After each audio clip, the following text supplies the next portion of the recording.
Troops from the US 82nd Airborne Division on the march in the forests of Arlamov in Poland's Carpathian Mountains. The contingent is part of a wider deployment of 5,000 US troops sent to Poland in recent weeks. That's in addition to the 4,000 American soldiers already in the country. NATO is sending a message that they will defend every inch of alliance territory. The Ukrainian border is just a few hundred meters down this track. And as thousands of American troops conduct exercises in these Polish forests, Russia has been conducting airstrikes on Ukrainian targets just over the frontier. There are growing fears of an accidental engagement between the US and Russia. A hotline has been set up to avoid that scenario. But there are also fears that NATO troops in Eastern Europe could be targeted in the event of escalation. Russia's President Vladimir Putin last month raised the alert level of his nuclear forces in response to what he described as NATO's aggressive statements. And I have a red alert to share with you guys. We have some breaking news coming out of Ukraine in the last day or so. And so there were some strikes on Russian air bases that were 450 miles away from the Ukrainian border, which is just absolutely insane.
Gloom. This is going to be a quick one today because I got better things to do, like preparing for the collapse of civilization as we know it. And I can unabashedly say that at this point because sooner than later, we are going to see the normalization of nuclear war and survival skills being practiced on a massive scale, unfortunately. And that is because, look around, folks, it's all falling apart. Now, what do we got going on today? In the last 48 hours, we came within spitting distance of nuclear Armageddon because one leg of the Russian nuclear triad, that is their strategic bombers, were targeted by a Ukrainian drone, and the Russians view the Ukrainians and NATO simultaneously. How could you not when the Ukrainian military is propped up with $100 billion in NATO funding, NATO mercenaries, and NATO intelligence? Anyways, we have that situation. We have a power grid attack in the United States, which is still unexplained.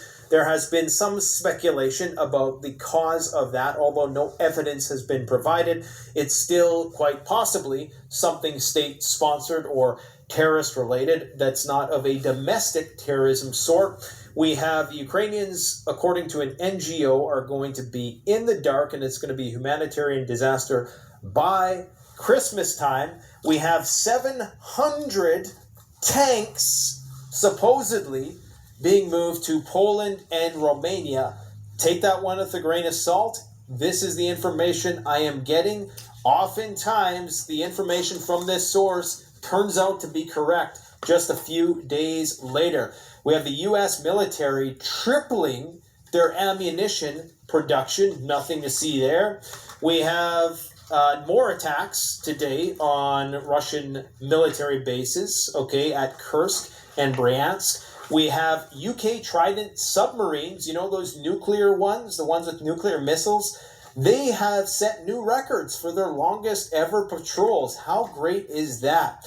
We have another interesting story is that some of the weapons that they're using in the high-intensity conflict going on in Eastern Europe right now, like the HIMARS and the kamikaze Iranian drones, are not functioning that well in winter. As well, NATO is preparing for an all-out cyber war with Russia. There was recently an exercise in Estonia, and China is accusing the United States of stoking the flames of nuclear Armageddon. So let's just talk about this, guys, because like I said, I got better things to do than beat this dead horse to death. Oh, if you guys never seen the movie Threads, don't watch it because you'll be very depressed, and there's no happy ending.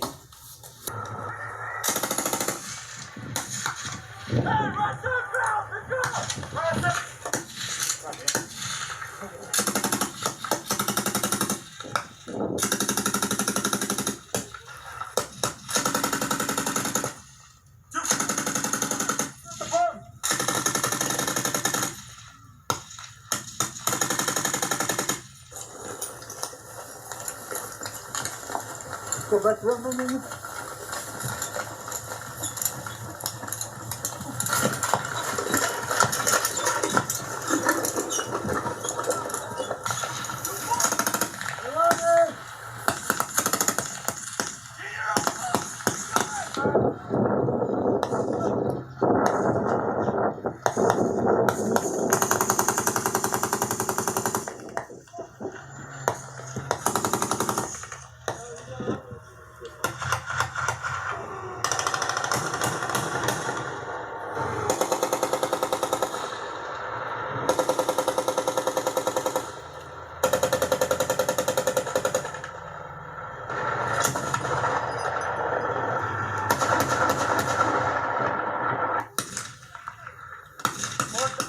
Fourth down.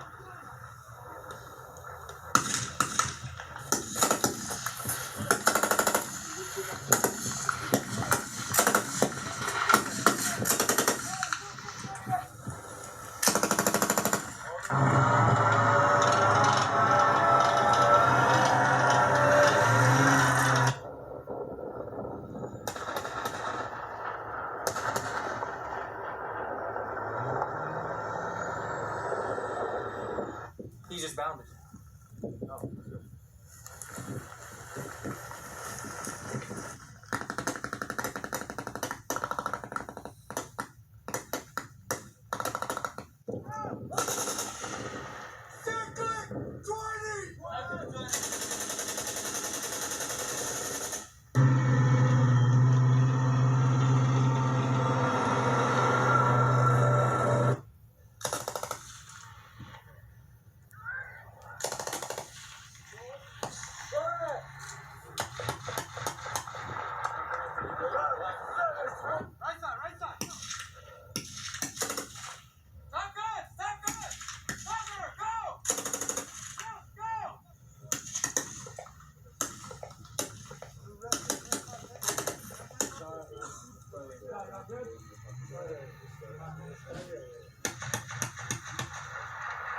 Sure.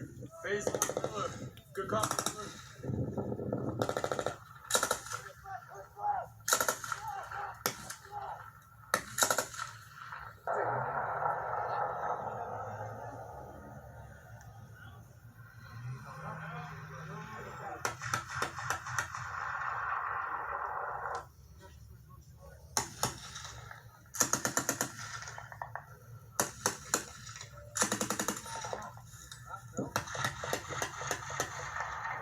You this afternoon. Folks, this is not good, but it looks like the United States and NATO is going to get into the war with Russia, folks. United States is shipping 700 M1A Abram tanks, M2 Bradley fighting vehicles. They plan to invade Western Ukraine and cause an insurrection in Belarus. So this is the news that is being reported. Please share this video out. This is what is coming in just a few hours ago. But I want to read you this important article. Polish-Ukrainian Confederacy with dowry of 700 M1A Abrams tanks and M2 Bradley fighting vehicles. plan to invade Western Ukraine and insurrection in Belarus, colossal transfer of U.S. forces to Poland and Romania. So this is what is happening, folks. We are moving our battle tanks into Poland and Romania. It looks like to invade Western Ukraine and to possibly take over Kaliningrad and invade Belarus in the coming months. It does look like that NATO is going to actually man up, folks. They're going to man up. Instead of using Ukrainian army to do their dirty work, they're actually going to have to go in and do it ourselves. And there's a big possibility that we're going to be engaging Russia directly because Ukrainian troops don't know how to operate our tanks, folks. They don't know how to operate them. And you're not going to train them in just an afternoon. So this is a picture of some of the tanks now being moved into Poland. He said hundreds of tanks and armored vehicles were moved from the United States to Romania and Poland with Russian authorities on alert. The scene is being set up on the Polish, Ukrainian, and Romanian Ukraine borders and is reminiscent of a preparation for a major war. The Russians are openly talking about creating a Polish-Ukrainian confederation that will be based on the special status granted by Vladimir Zelensky to Polish citizens and will serve NATO's plans in the region. The first goal of this invasion of these forces in Western Ukraine and then an uprising and overthrow of Lukashenko in Belarus. So this is what we did, folks. In 2014, Victoria Nuland, with the help of George Soros' money, Hillary Clinton, Barack Obama, they orchestrated the Maidan Revolution in Ukraine and overthrew the legitimate government of Ukraine. So our CIA looks like it's going to try to do the same thing in Belarus in just a couple months, invade Belarus, take that away from Russia, probably invade Kaliningrad, take that away from Russia. So we're moving forces. Over 2,400 pieces of armor is going into Europe right now in the next couple of weeks. 700 tanks and armored vehicles such as M2 Bradleys, M113s, and M1A2A Abrams were loaded at the port of Gdynia in Poland. At the same time, an unspecified number of American units for the ship integrity and will reinforce the U.S. Army's 1st Infantry Division.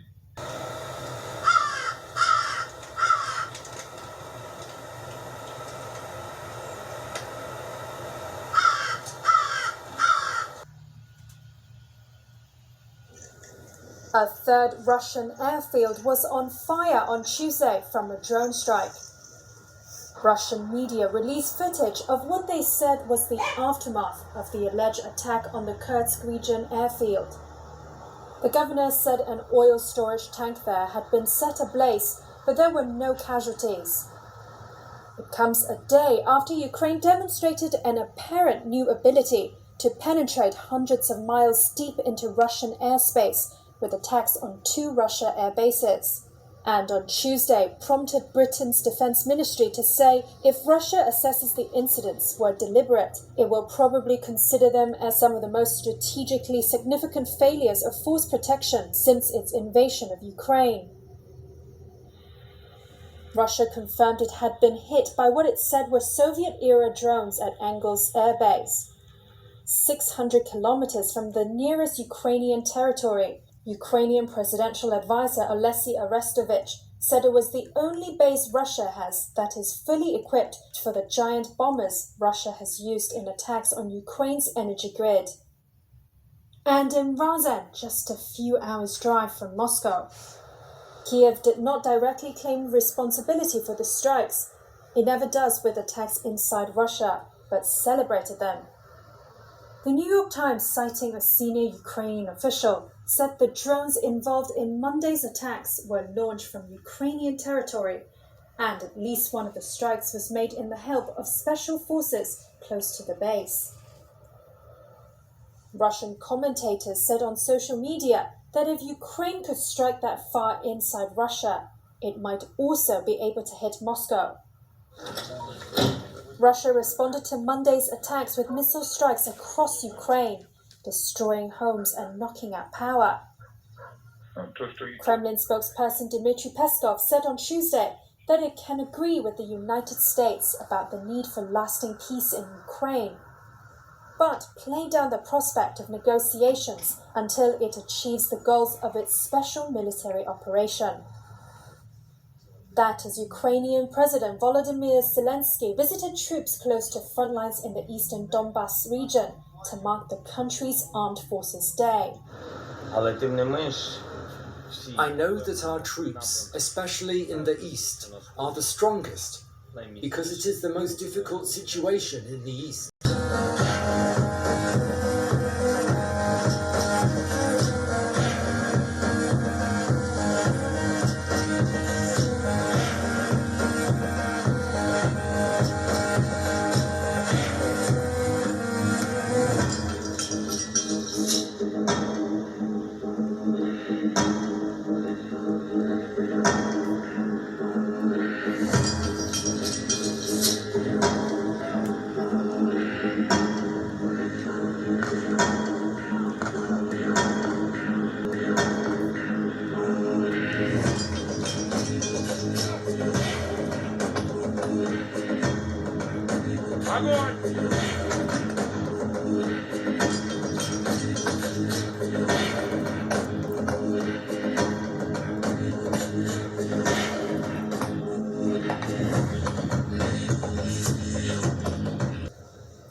В населенном пункте Новоселовское на днях провели штурм 3 улицы.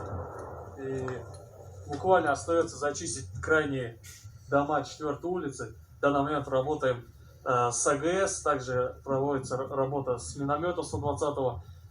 Добиваем остатки сил ВСУ на данной улице, после чего поселок будет наш.